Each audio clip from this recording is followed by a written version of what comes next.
Hey everybody, welcome back to the channel. You know, we spend a lot of time on this channel talking about how to live your best life, and that journey can take so many paths. Sometimes, though, it's not about what you should be doing, but what you should try to avoid. And that's what we're diving into today. We're talking about 12 habits that might be holding you back from being your best self. Now, these aren't about being perfect, because who is, right? They're all about making little changes that can make a big difference. So grab your notebooks, get comfy, and let's get started on this journey to becoming our best selves. Okay, let's be honest. We've all been there. That deadline looming, and you're on the couch scrolling through your phone like you're suddenly a very important social media archaeologist. Procrastination is a master at making us feel busy without actually accomplishing anything. But you know what? The truth is, the more we put things off, the more we add to that mental load. It's like carrying around a backpack full of unfinished tasks, and that's just not fun. So, let's ditch the procrastination habit and embrace the power of now. Take that first step, no matter how small. You got this. We all deserve a little treat now and then, right? A little extra dessert, a little more online shopping. But when we are constantly giving in to every whim, it can throw us off balance. Think of it like a seesaw. A little fun on one side, a little responsibility on the other. But when one side gets way heavier, the whole thing tips over, right? So let's find our balance. Enjoy those treats, but in moderation. Because true happiness comes from finding that sweet spot, not from overdoing it. You know that voice in your head? The one that loves to remind you of every mistake, every shortcoming? Yeah, that one. It can be a real downer. But here's the thing, you wouldn't let someone talk to your best friend that way, would you? So why let them talk to you like that? It's time to turn down the volume on that negative self-talk. Replace those critical thoughts with positive affirmations. You are capable, you are worthy, and you are enough. Chapter 4. Holding grudges, let it go, let it go. Holding on to anger and resentment is like holding on to a hot coal. It burns you more than it burns anyone else. We've all been wronged, we've all been hurt. But forgiveness isn't about letting the other person off the hook. It's about freeing yourself from that burden. It's about choosing peace over pain. So, let's take a deep breath and let it go. Forgive, not because they deserve it, but because you deserve peace.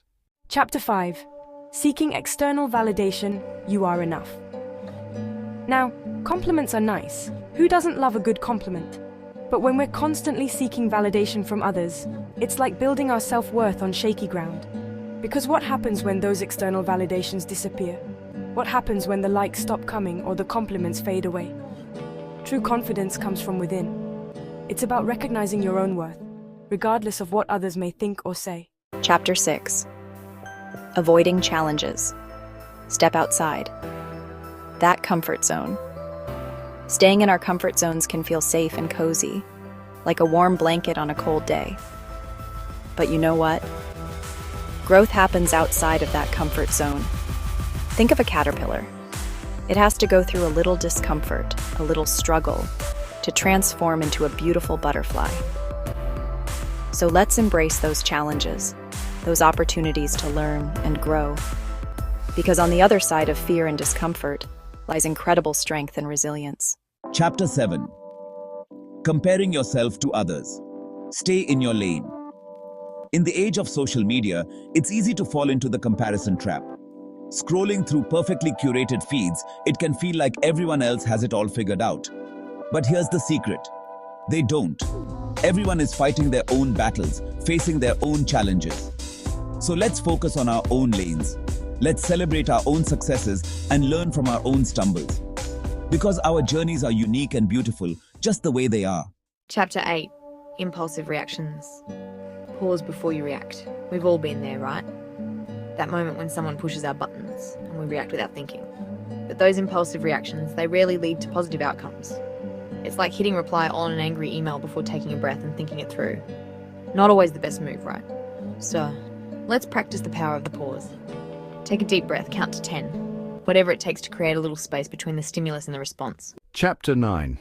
Neglecting self-care. You deserve a timeout.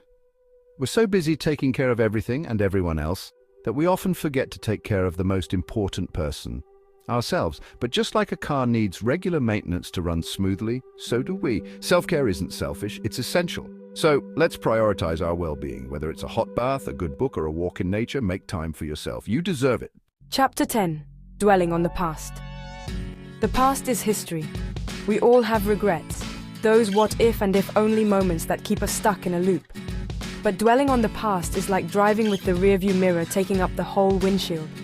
We can't change what's already happened, but we can choose to learn from it and move forward. The past is history, the future is a mystery, but the present, that's a gift. So let's focus on today. Let's make choices that create a future we can be proud of. Chapter 11. Fear of failure. Embrace the stumble. Failure. It's not exactly something we strive for, is it? But what if I told you that failure is often the stepping stone to success? Think about a baby learning to walk. They stumble, they fall, but they get back up and try again. And eventually, they're off and running. So, let's embrace those stumbles as opportunities to learn and grow. Because the fear of failure, that's what truly holds us back. Chapter 12. Resisting change. Go with the flow. Change is inevitable, right? Like it or not, things are constantly shifting and evolving. And resisting that change, it only creates unnecessary stress and struggle. It's like trying to swim upstream against a strong current. Exhausting, right? So let's learn to go with the flow. Let's be flexible, adaptable, and open to the possibilities that change brings. So there you have it. 12 habits to avoid on your journey to becoming your best self. Remember, it's not about being perfect. It's about progress. Take what resonates with you, leave the rest, and most importantly, be kind to yourself along the way. Life's a journey, not a destination. And it's a lot more fun when we're not taking ourselves too seriously. Thanks for joining me, and I'll see you in the next video.